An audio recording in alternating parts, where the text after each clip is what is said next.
ایک رات میں بننے والی مسجد کی دلچسپ کہانی۔ لاہور کے شاہ عالم چوک میں ایک ایسی مسجد واقع ہے جسے ایک رات میں تعمیر کیا گیا تھا۔ اس مسجد کے اتنے قلیل وقت میں تعمیر کی وجہ اور واقعہ بھی انتہائی دلچسپ اور ایمان افروز ہے۔ تاریخ بتاتی ہے کہ انگریزوں کے دور میں اس مقام سے ایک مسافر گزرا تھا۔ اس نے یہاں نماز ادا کی تھی، جبکہ یہ علاقہ اس وقت ہندوؤں کی اکثریت کا حامل تھا۔ ہندوؤں کو یہ برداشت نہ ہوا اور انہوں نے ہنگامہ آرائی شروع کر دی۔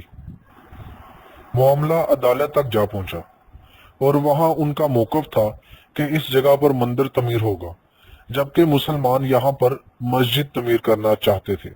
اس موقع پر مسلمانوں کے وکیل نے انہیں تجویز دی کہ اگر وہ یہاں صبح فجر سے پہلے مسجد تعمیر کر لیتے ہیں تو یہ کیس ان کے حق میں ہوگا۔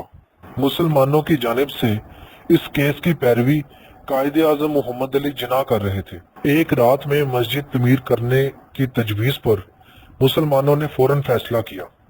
جس مسلمان کے پاس جو سامان تھا اس نے وہ مسجد کی تعمیر کے لیے وقف کر دیا، یہاں تک کہ خواتین رات بھر اپنے سروں پر پانی رکھ کر لاتی رہیں تاکہ مسجد کی تعمیر ممکن ہو سکے۔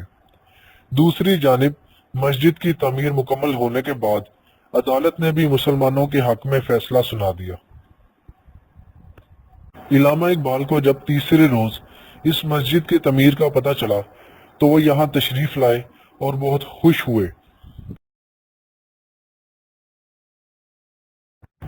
مسجد تو بنا دی، شب بھر میں ایمان کی حرارت والوں نے، من اپنا پرانا پاپی تھا، برسوں میں نمازی بن نہ سکا۔